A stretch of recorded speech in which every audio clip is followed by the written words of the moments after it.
స్వర్గం గురించి తెలుసుకొని తర్వాత కాశీ వైభవం గురించి తెలుసుకుందాము. త్రిశంకు స్వర్గం. త్రిశంకు స్వర్గం అంటే ఏమిటి, దాని చరిత్ర ఏమిటి అనేది ఇప్పుడు తెలుసుకుందాం. విశ్వామిత్ర మహారాజు ఒకసారి సపరివారంగా అరణ్యానికి వేటకు వెళ్ళాడు. చాలాసేపు ఏకాగ్రంగా వేటాడి బాగా అలసిపోయి వశిష్ఠుని ఆశ్రమం చేరుకున్నాడు. మహర్షి ఆయనకు ఘనంగా స్వాగతం చెప్పి అతిథి సత్కారాలను చేశాడు. విశ్వామిత్రుడు కొంచెం సేద తీరాక, మహారాజా, మీరు మీ పరివారము చాలా అలసినట్టున్నారు, త్వరగా స్నానాధికాలు పూర్తి చేయండి, భోజనానికి లేతులు కానీ అన్నాడు వశిష్ఠుడు. అలా వశిష్ఠుడు చెప్పగానే మహారాజు ఆయన సేవకులు స్నానాలు చేసి వచ్చేసరికి రకరకాల పిండి వంటలతో విందు సిద్ధంగా ఉంది. స్వల్ప వ్యవధిలో ఇన్ని వంటకాలు ఈ మహర్షి ఎలా తయారు చేయించాడా అని విశ్వామిత్రుడు విస్తుపోయాడు. రుచికరమైన ఆ విందు భోజనం పూర్తయ్యే సమయానికి రాజుగారి విస్మయం ఇంకా పెరిగిపోయింది. ఎందుకంటే రాజుగారు ఆ విందును ఆరగించారు కాబట్టి ఆ రుచికరమైన విందు భోజనం తిన్న తర్వాత ఆయనకి ఆశ్చర్యం ఇంకా పెరిగిపోయింది. తర్వాత వశిష్ఠుడి దగ్గరికి వెళ్ళాడు విశ్వామిత్రుడు. వెళ్ళి, స్వామి, షడ్రసోపేతమైన ఇంత కమ్మటి విందును క్షణాల్లో ఎలా తయారు చేయించారు అని అడిగాడు. అప్పుడు తాపస్ ఏం చేశాడంటే నవ్వాడు. ఒక చిరునవ్వు నవ్వి, మా ఆశ్రమంలో నందిని అనే కామధేనువు ఉంది, ఆ కామధేనువు తాను కోరినవన్నీ ఇస్తుంది అని చెప్పాడు. అప్పుడు విశ్వామిత్రుడికి ఏమైంది, దురాశ కలిగింది, పేరాశ కలిగింది. అప్పుడు ఏమన్నాడంటే విశ్వామిత్రుడు, ఓ సన్యాసి, ఓ విరాగి, నీకేమి కోరికలు లేవు కదా, నీ కామధేనువును నాకు ఇవ్వు, బదులుగా నీకు కోటి పాడి ఆవుల్ని ఇస్తాను అన్నాడు. పాడి ఆవులు అంటే మంచి పాలిచ్చే ఆవులు, నాటు ఆవులను, కోటి ఆవులను ఇస్తాను, ఆ కామధేవును ఇచ్చేయమన్నాడు. అంటే విశ్వామిత్రుడి ఆశ్రమానికి చాలా భక్తులు వస్తుంటారు, రాజులు ఇచ్చేస్తుంటారు, వారందరికీ వంటలు చేయడం కష్టం కాబట్టి ఆయన నందిని అనే కామధేనును తన అవసరం కోసం అక్కడే ఉంచుకున్నాడు. వశిష్ఠుడు రాజుగారి కోరికను మృదువుగా తోసిపుచ్చాడు. విశ్వామిత్రుడికి అప్పుడు కోపం వచ్చింది. కోపం వచ్చి, రాజ్యంలోని సమస్త వస్తువులు, సమస్త సంపదలు అన్నీ మహారాజుకే చెందుతాయి కదా, రాజ్యంలో ఉన్నవి ఏవైనా సరే రాజుకే చెందుతాయి, అందుకని ఆ నందిని కూడా నాకే చెందుతుంది అన్నాడు విశ్వామిత్రుడు. రాజే అన్నింటికీ అధిపతి కదా అన్నాడు. వశిష్ఠుడు ఏం చేశాడంటే ఆ మాటలను కూడా లెక్క చేయకపోయేసరికి విశ్వామిత్రుడు మండిపడి చాలా కోపానికి వచ్చాడు. రాజు కదా, చాలా కళ్ళెర్ర చేసి కోపానికి వచ్చి ఆ నందిని అనే కామధేనువును బలవంతంగా తీసుకుపోవడానికి ప్రయత్నం చేశాడు. వశిష్ఠుడిని వదిలి వెళ్ళడం ఆ నందినికి ఇష్టం లేదు. అందుకని ఆ నందిని ఏం చేసిందంటే తోక జులిపిస్తూ, కొమ్ములు విసురుతూ ముంగాళ్ళ పైన లేచి నిలబడింది. ముందరి కాళ్ళ పైన లేచి నిలబడింది అనమాట నందిని మహాదేవి. అలా నిలబడితే దాని శరీరం నుండి అనేక మంది యోధులు బయటకు ఉరికి వచ్చారు. అంతమంది యోధులు బయటకు వచ్చి విశ్వామిత్రుడు సైన్యంతో ఘోర యుద్ధం చేశారు. ఆ యుద్ధంలో విశ్వామిత్రుడు సైన్యం మొత్తం మట్టి కరిచిపోయింది, అందరూ ఓడిపోయారు.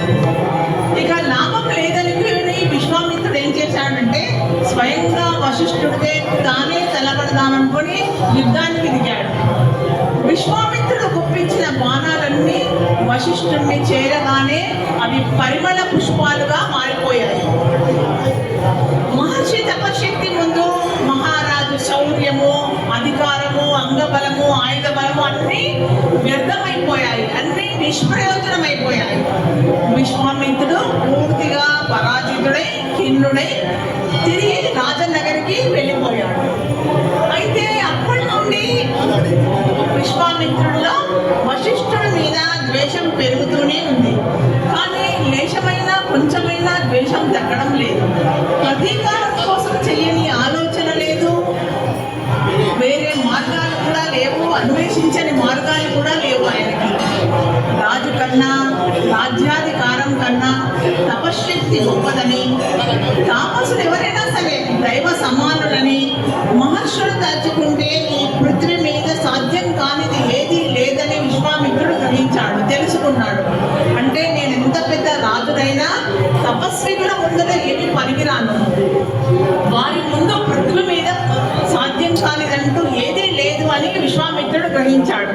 అలా గ్రహించి వెంటనే తన రాజ్యాన్ని బంధువులకు అప్పగించేశాడు.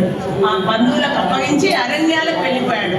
అరణ్యాలకు వెళ్ళిపోయి ఆశ్రమాన్ని నిర్మించుకొని ఘోరంగా తపస్సు చేయడం ప్రారంభించాడు.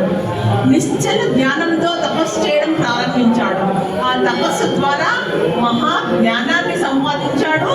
అద్భుత శక్తుల్ని కూడా విశ్వామిత్రుడు సంపాదించుకున్నాడు. తపశక్తి పెరుగుతూనే ఉంది ఆయనకు. తపశక్తి ఎంత పెరుగుతున్న కొద్దీ వశిష్ఠుడి మీద మాత్రం పగ, ప్రతీకారం కూడా పెరుగుతూనే వచ్చాయి. ఇద్దరి మధ్య పెద్ద అగాధం ఏర్పడింది. ఇలా ఉండగా సూర్యవంశానికి చెందిన త్రిశంకుడు అనే ఒక మహారాజు ఉన్నాడు. ఆ మహారాజు అన్ని పుణ్యకార్యాలు చేశాడు. అన్ని అశ్వమేధ యాగాలు, అన్ని యాగాలు, పరోపకారాలు అన్ని చేసి అన్ని సత్కర్మలు చేస్తూ జీవితం గడిపాడు. అతని కోరిక ఏమిటి అంటే సశరీరంగా, అంటే ప్రాణంతోనే, శరీరంతోనే స్వర్గం చేరాలి అనేది ఆ త్రిశంకు మహారాజు కోరిక. ఆయన ఏం చేశాడంటే వశిష్ఠుడి దగ్గరికి వెళ్ళాడు. వశిష్ఠుడి దగ్గరికి వెళ్ళి తన కోరికను విన్నవించాడు. అప్పుడు వశిష్ఠుడు ఏం చెప్పాడంటే అది సాధ్యం కాదు అని మహర్షి గారు చెప్పారు.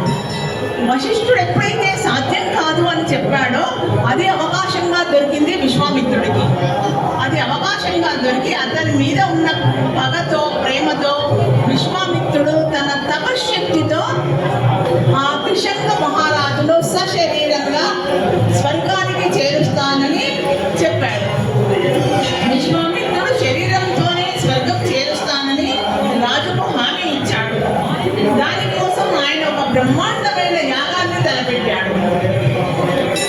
ఆ యాగానికి వశిష్ఠుడు ఆజ్ఞాపించినందువల్ల మునులెవ్వరూ పాల్గొనలేదు. ఎవ్వరూ మునులు సహాయం చేయకపోయినా విశ్వామిత్రుడు పట్టుదలతో యాగాన్ని తాను ఒక్కడే పూర్తి చేశాడు. అలా పూర్తి చేసి తన తపశ్శక్తిని పెంచుకున్నాడు.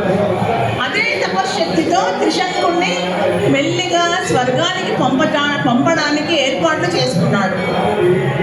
తీరా త్రిశంకుడు స్వర్గం చేరబోతుండగా మానస మాతృడెవరో సశరీరుడై స్వర్గద్వారం దాటి పైకి దేవతల వద్ద వస్తున్నాడని దేవతలు గ్రహించి పరుగున ఇంద్రుడి దగ్గరికి వెళ్ళారు. ఇంద్రుడికి జరిగిందంతా చెప్పారు. ఇంద్రుడు అంతా తెలుసుకొని కోపగించి అప్పుడు ఏం చేశాడంటే త్రిశంకుణ్ణి ఒక్క తోపు తోసేశాడు ఇంద్రుడు కిందికి. అప్పుడు తలక్రిందులుగా అయ్యాడు త్రిశంకుడు. అలా త్రిశంకుడు తలక్రిందులుగా నేల మీదికి వచ్చి పడుతూ విశ్వామిత్ర మహారాజా రక్షించు, రక్షించు, విశ్వామిత్ర రక్షించు అంటూ ఆర్తనాదాలు చేశాడు త్రిశంకుడు. విశ్వామిత్రుడు ఆ కేకలు విని ఆకాశం నుండి తలక్రిందులుగా వస్తున్న త్రిశంకుణ్ణి చూసి తన మంత్రశక్తితో అతన్ని అలాగే నిలిపి ఉంచాడు. అంటే ఆకాశం నుండి తలక్రిందులుగా వస్తున్న త్రిశంకుణ్ణి అక్కడే నిలిపి ఉంచే శక్తిని కూడా తపశ్శక్తి ద్వారా సంపాదించాడు. అలా అతన్ని అక్కడే ఉంచి అతడి కోసం మరో స్వర్గాన్ని సృష్టించాడు. దానినే త్రిశంకు స్వర్గం అంటారు. కొత్తగా నెలకొల్పాడు స్వర్గాన్ని. మరి త్రిశంకుడు ఒక్కడే ఎలా ఉంటాడు అని అక్కడ కూడా ఒక ఇంద్రుడిని, దేవతలను తన తపశ్శక్తితో సృష్టించబోయాడు. దేవతలు భయపడిపోయి తమకు సమాంతర దేవతలు, సమాంతర ఇంద్రుడు ఉండవద్దని గ్రహించి వెంటనే ఇంద్రుడి దగ్గరికి వెళ్ళి విశ్వామిత్రుడిని అర్థించవలసిందిగా కోరారు. మరొక సమాంతర దేవతలు ఉండవద్దని ప్రార్థించారు. ఇంద్రుడు అప్పుడు వెంటనే విశ్వామిత్రుడి దగ్గరికి వెళ్ళి త్రిశంకుడికి తన స్వర్గంలోనే స్థానం కల్పిస్తానని మాట ఇచ్చాడు. అలా మాట ఇచ్చిన మీదట విశ్వామిత్రుడు ఆ ప్రయత్నాన్ని విరమించుకున్నాడు. ఇంద్రుడు తక్షణమే బంగారు విమానాన్ని తీసుకువెళ్ళి త్రిశంకుడిని స్వర్గానికి తీసుకువెళ్ళాడు. వశిష్ఠుడు కామ క్రోధాదులను పూర్తిగా జయించిన వాడు, పూర్తి సత్పురుషుడు అతను. ఇక విశ్వామిత్రుడు మొదటిసారి ఏం చేశాడంటే వశిష్ఠుడితో విరోధం పెట్టుకొని తపశ్శక్తితో త్రిశంకు స్వర్గాన్ని సృష్టించి తన తపశ్శక్తినంతా వ్యర్థం చేసుకున్నాడు. మళ్ళీ రెండవసారి తపశ్శక్తి సంపాదించాడు. మళ్ళీ తపస్సులో కూర్చొని మళ్ళా ఎన్నో శక్తులను సంపాదించి మేనకకు వశుడై తన తపశ్శక్తినంతా కోల్పోయాడు. మళ్ళీ మూడవసారి మళ్ళీ కఠోరమైన దీక్షతో తపస్సు ఆచరించాడు. ఈసారి కామ క్రోధాదులను పూర్తిగా జయించి బ్రహ్మదేవుణ్ణి దర్శించి బ్రహ్మదేవుడి ద్వారా గాయత్రి మంత్రాన్ని పొందాడు. విశ్వామిత్రుడు గాయత్రి మంత్రానికి ద్రష్ట అయ్యాడు. అంటే విశ్వామిత్రుడి ద్వారానే విశ్వానికి గాయత్రి మంత్రం అందింది. ఈ విధంగా అతి శ్రేష్టమైన గాయత్రి మంత్రాన్ని విశ్వానికి తెలియజేశాడు. ఇంత గొప్ప మంత్రాన్ని విశ్వానికి అందించాడు కాబట్టి విశ్వామిత్రుడు విశ్వానికి మిత్రుడై విశ్వామిత్రుడయ్యాడు. అంతేకాకుండా శ్రీరామచంద్రుడికి గురువుగా కూడా ప్రసిద్ధి గాంచాడు. త్రిశంకు స్వర్గం అనగానే అందరికీ విశ్వామిత్రుడు గుర్తుకు వస్తాడు. అలా విశ్వామిత్రుడు రాజర్షి నుండి బ్రహ్మర్షిగా మారాడు. ఇది త్రిశంకు స్వర్గం యొక్క కథ. రెండవ